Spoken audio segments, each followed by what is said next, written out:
Tantor Audio, a division of Recorded Books, presents Fandom and the Beatles, the act you've known for all these years, by Kenneth Womack and Kit O'Toole. Narrated by Michael Butler Murray and Emily Sutton-Smith. Preface. Mark Lapidus. Believe it or not, the idea behind the longest-running Beatles festival began in, of all places, an ice cream parlor. It was a Saturday night, mid-November 1973, on the Upper East Side of New York City. Realizing that it was only a few short months until the 10th anniversary of the Beatles' legendary performance on The Ed Sullivan Show in February 1964, I felt that somebody ought to do something about it. As I contemplated a dish of vanilla ice cream, the word Beatlefest popped into my head. I knew that an event of that kind should be in a big midtown hotel, with scads of Beatles-related events and fan-based activities. The idea seemed so all-consuming that I didn't breathe a word about it for 6 weeks, when I finally broke down and shared the concept for a Beatlefest with a few friends and family members. Shortly after New Year's Day, I decided that it was time to proceed. Unfazed, I booked the weekend of September 7th to 8th, 1974. While I knew that the time was right for a Beatles convention, I didn't feel it was right to make the festival a reality without the band members' support. In those days, the Fabs had gone solo. That is, when they weren't suing each other to dissolve their partnership.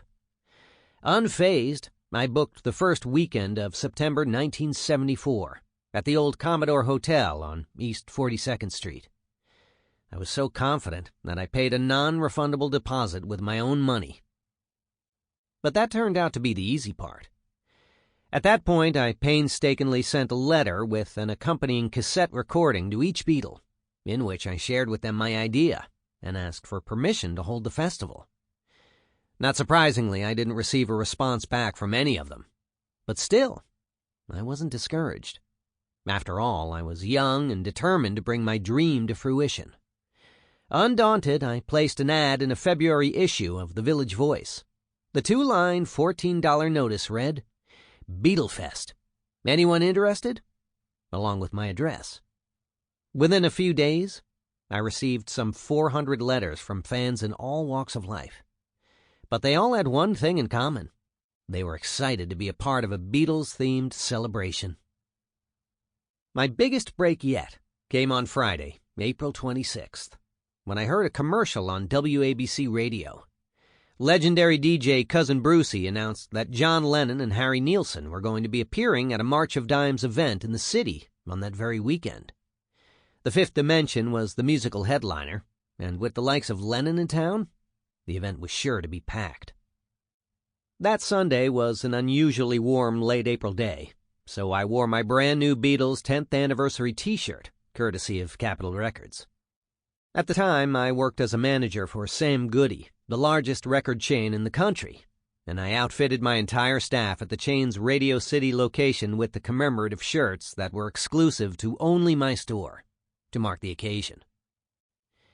When I arrived at Central Park that day, the lawn was already teeming with more than 100,000 fans, many of whom were there to catch a glimpse of Lennon. As I scanned the crowd, I noticed a guy wearing the same 10th anniversary shirt that I had on. Making my way through the throng, I asked him how he'd gotten his hands on such a hot new item. He told me that he had been driving his pickup truck through Times Square the night before, when he happened upon 2 inebriated fellows sitting on the curb on 42nd Street.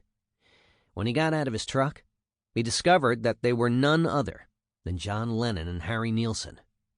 He offered to give them a lift, and they directed him to the Pierre Hotel over on 5th Avenue, just across the street from Central Park. When he dropped the musicians off, Lennon invited him up to their suite, where he rewarded the guy with an autograph and one of the commemorative shirts. Without missing a beat, the guy volunteered Lennon's room number. I simply couldn't believe it. 100,000 fans overrunning the park, and I happened upon the one person who knew where Lennon was staying that weekend. And all because of that shirt. My mission was suddenly clear. Biding my time, I caught Lennon, Nielsen, and Cousin Brucey's stage banter that afternoon, listening intently as they shared the good news about the March of Dimes and answered questions. With that, they left the stage and made their way out of the park. And so did I. Nonchalantly strolling over to the Pierre, I sat on a bench in the lobby just long enough to gather my nerves and confidence. After taking the elevator up to their floor, I took a deep breath and knocked on the door. Nielsen answered a few moments later, and I told him, "I'm Mark Lapidus, and I would like to speak to John about Beatlefest." Nielsen showed me into the parlor, and in short order, Lennon came out, and we shook hands. Sitting down in the hotel suite, I told him about my idea for a convention for Beatles fans. To mark the 10th anniversary, we would watch the Fabs films, enjoy presentations by special guests and music experts, listen to live music, and buy and sell Beatles items. It would be something for everyone. Lennon gushed with excitement about the idea, exclaiming, "I'm all for it. I'm a Beatles fan, too." I simply could not believe my good fortune. Not missing a beat, I asked Lennon to choose a charity for a raffle of special Beatles items. He picked the Phoenix House Foundation, a New York City drug rehabilitation center.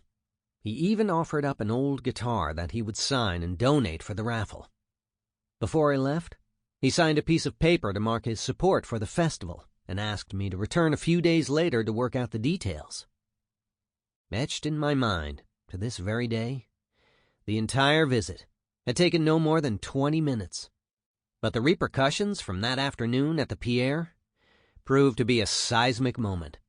Suddenly, with Lennon's explicit encouragement, everything had changed. More than 7,000 fans attended the inaugural fest that September. The convention made the cover of Rolling Stone on October 24th, 1974. And 46 years and 135 national fests later, it is still going strong.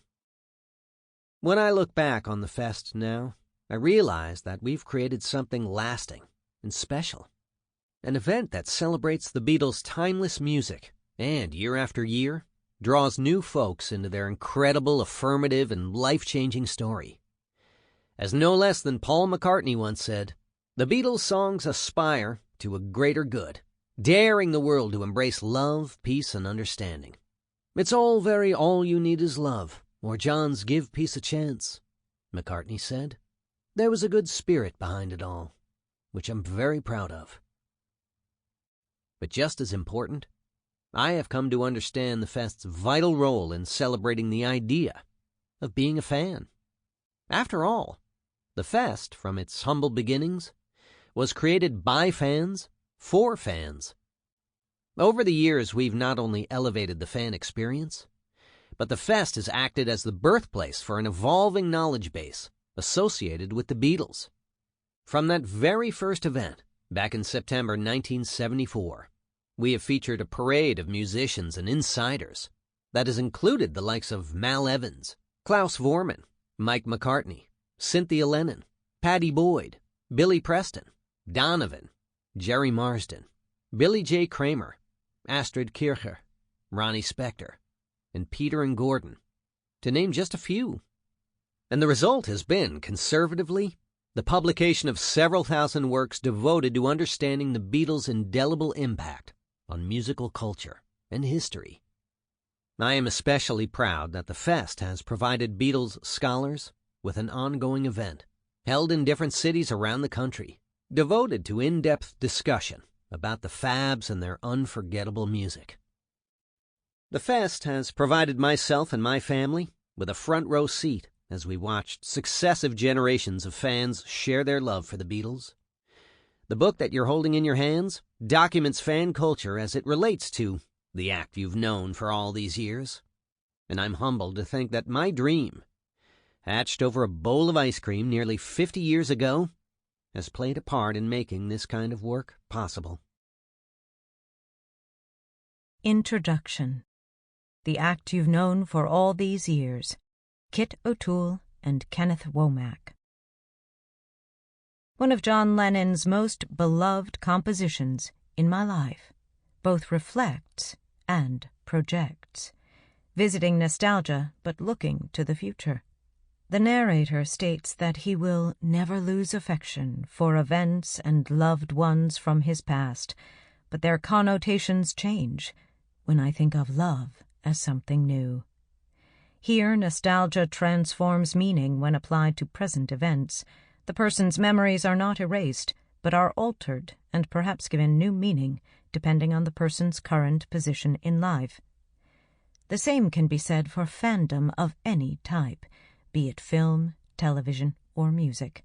Nostalgia is largely malleable, changing with future generations' experience and ever-evolving technology.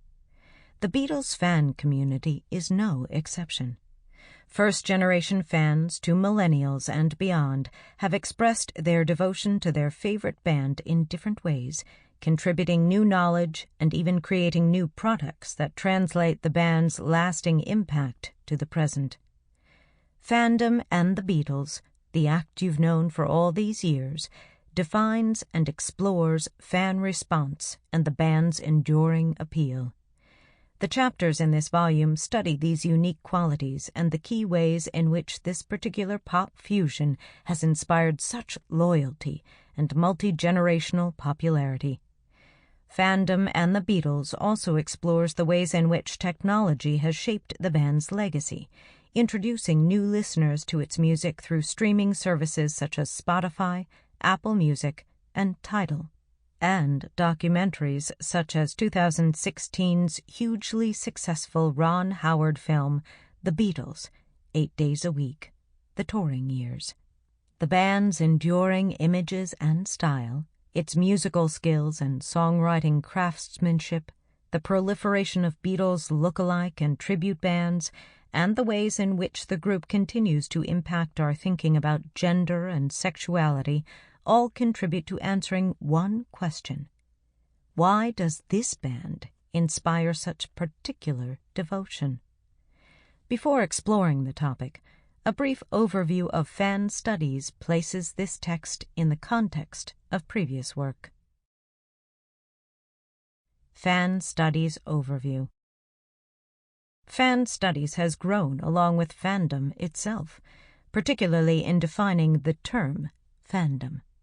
The term eludes easy categorization, as it encapsulates several behaviors. Mark Duffett argues that key elements of music fandom have remained consistent: a fascination with music, various romantic and folk ideologies, an emphasis on the star system, a tendency of fans to form social communities, to pursue shared concerns, and to follow characteristic practices.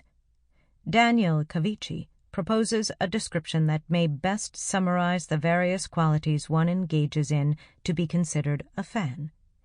Fandom is more of a process of distinction in which a fan must constantly question and monitor his or her experience, background, attitudes, and behaviors relative to all the other people involved in any rock audience.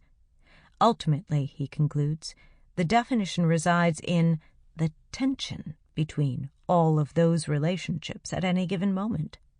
That is why fandom is so difficult to grasp. It is also why fandom is so central to understanding popular music. As Henry Jenkins notes in his article, Fan Studies, the history of fandom research has transformed from general to specific, defining fandom as its own culture. Jenkins defines fans as individuals who maintain a passionate connection to popular media, assert their identity through their engagement with and mastery over its contents, and experience social affiliation around shared tastes and preferences. Thus, fan cultures provide social and cultural infrastructures that support fan activities and interests. In Jenkins's Textual Poachers, he described the activities of Star Trek fans, primarily female, analyzing how they continued the show's legacy through writing their own stories.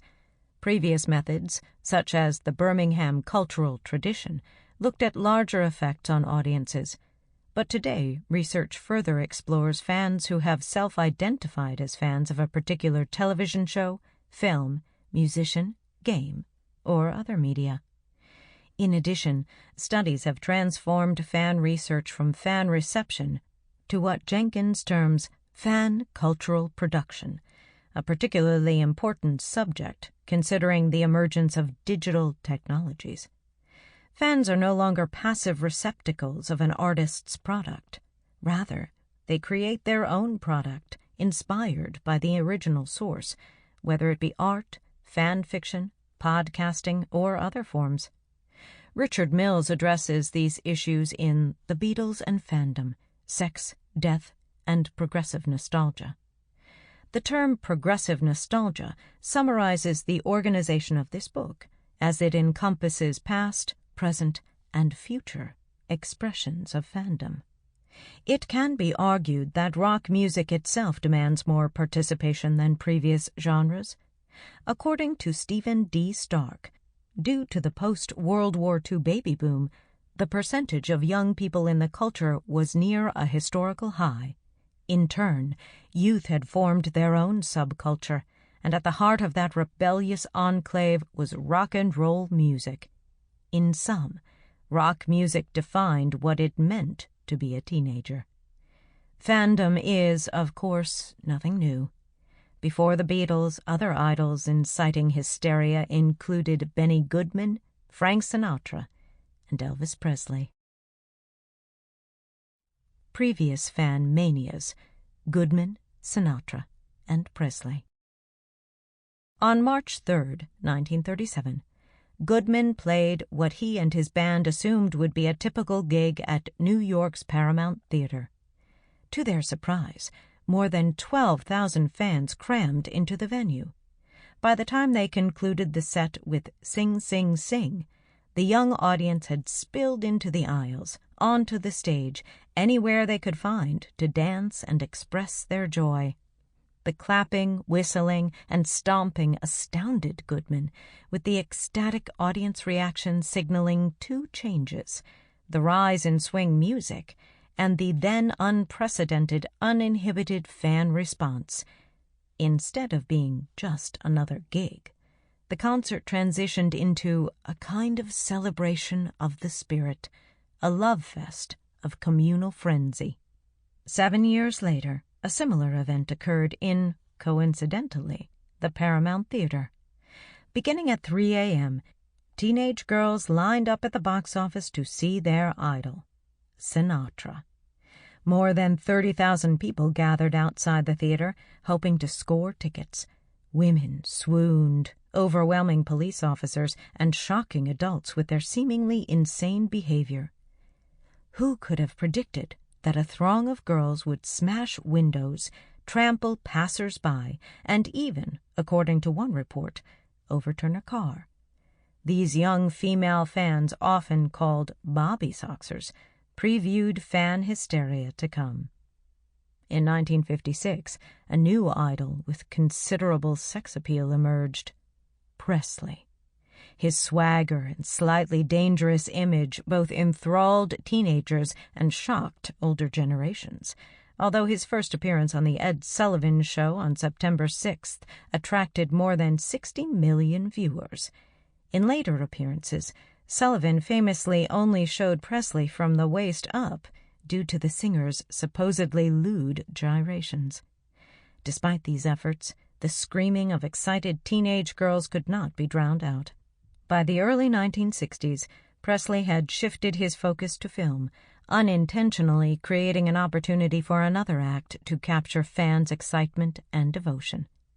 First in Britain, and then in Canada, the United States, and numerous other countries, the Beatles inspired unprecedented hysteria wherever they went.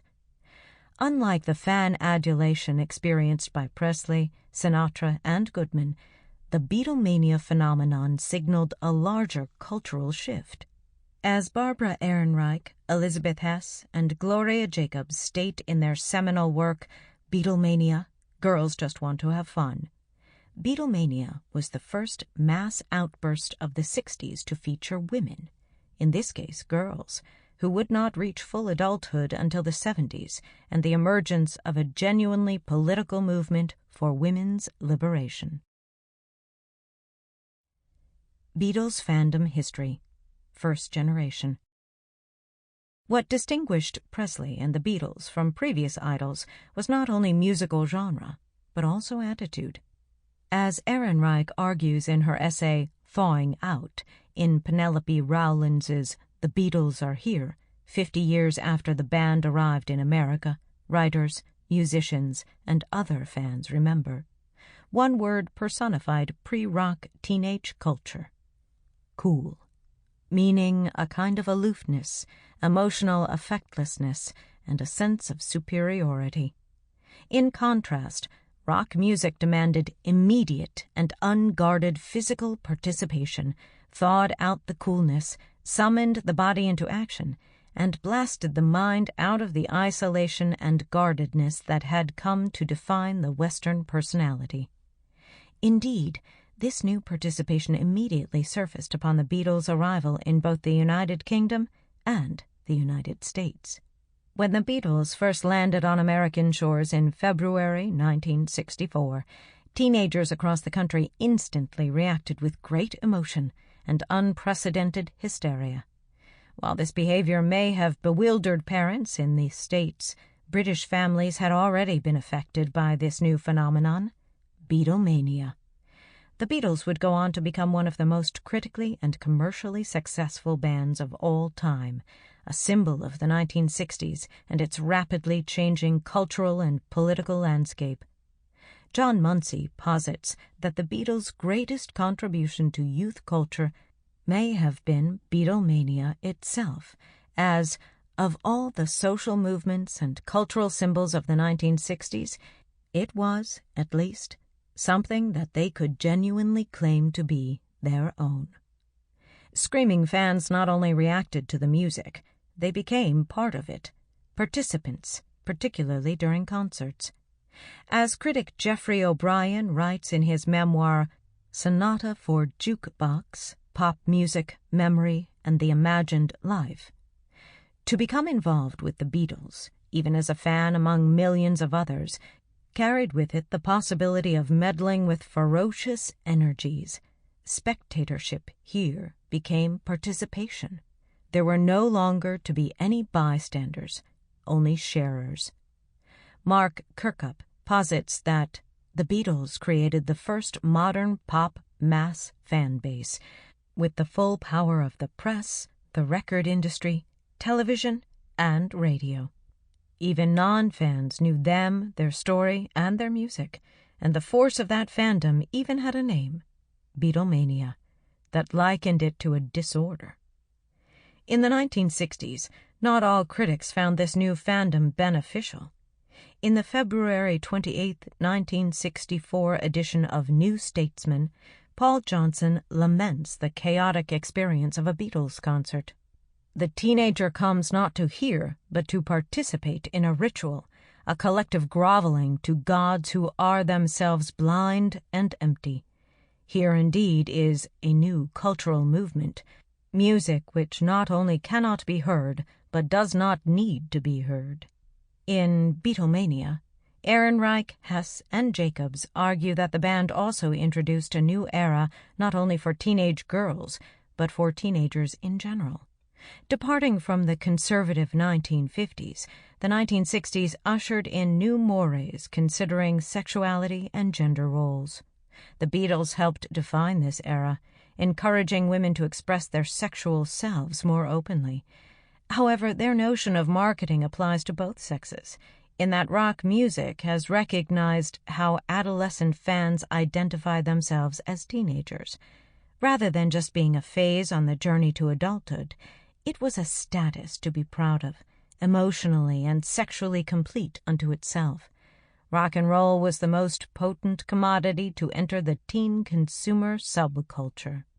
As Beatle fan executive editor Al Sussman recalls in his essay The Communal Sgt. Pepper, 1967 teenage fans did not possess the tools present today for instant communication. The rock press was just emerging, and only small local fan clubs, consisting chiefly of women, existed. The release of Sgt. Pepper's Lonely Hearts Club Band, however, bonded Beatles fans in a new way. That weekend became a very communal experience for Beatles fans of all ages throughout the world. Getting to know this monumental, groundbreaking record and the package around it was somehow different than the introductory process for any previous Beatles album. And I, like millions of others, knew I was not alone, Sussman writes. Another way first-generation fans networked was through Beatles Monthly, the official fan club publication. While it began as a channel for the group to communicate with fans as an informational service, readers ultimately played a greater part in the magazine. As Kirkup explains, it soon transformed into the voice of the fans themselves. Fans' opinions are the dominant feature of the original Beatles Monthly, with their delight, their fears, their humor, their obsessions, and their fanaticism. Overall, Kirkup concludes, in the current mass media landscape, audiences are saturated by every latest popular group, sound, dance routine, TV show, film franchise, not only by the traditional media channels, but through media actually produced and distributed by fans themselves. Even after the Beatles' 1970 breakup, fans clearly feel a special connection to the group. As fan Art Murray told Gary Berman for Berman's book We're Going to See the Beatles, an oral history of Beatlemania as told by fans who were there. For me, the Beatles represented the true vanguard. What they did was more than just a musical statement. It had a lot to do with how you visualized how you were going to look, what you were going to do, what you're going to think. For me, and for a lot of people like me, the Beatles represented models of a sort. Fandom legacy. While enduring acts such as Bob Dylan, Bruce Springsteen, and the Rolling Stones have retained fans, they have not inspired the same fan expression. Their concerts continue to sell out, and dedicated Facebook groups allow fellow enthusiasts to network. Yet the Beatles' popularity has endured through international fan conventions, numerous tribute bands, and theatrical productions. Beatles courses have proliferated on college campuses, and new products such as box sets and even Beatles-themed movies such as Yesterday have racked up impressive sales. An April 2020 YouTube sing-along screening of Yellow Submarine drew more than 70,000 viewers from around the world. In We're Going to See the Beatles, Berman interviewed first-generation fans about how the Beatles impact their lives up to the present day. One interviewee, Paul Chasman, explained how the Beatles' influence extended beyond music. What I think maybe was the most significant to me about the Beatles was how much they grew and how much they always challenged the boundaries and never seemed to be satisfied with where they were. They were always trying to grow and do something interesting and creative and exciting. To me, that was one of the most important models I had for how I wanted to live my life. Fan Carol Cox adds that in the 1960s, the Beatles influenced every single thing that was going on at that point, especially if you were young. They influenced our way of thinking, the clothing they were wearing. Guys grew their hair. You couldn't live through that era without being influenced by the Beatles, and whether you realized it or not, you were influenced by the Beatles. The Beatles are a part of me, and that's something that will always be. Through her study of first-generation fans, Beatleness, Candy Leonard concluded that they continue to find meaning in the Beatles' music. Fans continue, approaching it with more life experience, wisdom, and maturity as they've grown older. But because the Beatles have been so internalized, bringing them to mind or listening to their music doesn't necessarily recall the past. Rather, fans have carried the Beatles with them into the present. More than 50 years later, the Beatles are still attracting fans from various generations, all while retaining their original fan base from the 1960s. Why have those first-generation fans continued following the Beatles? And why are they now introducing their grandchildren to the group? Sample complete. Ready to continue?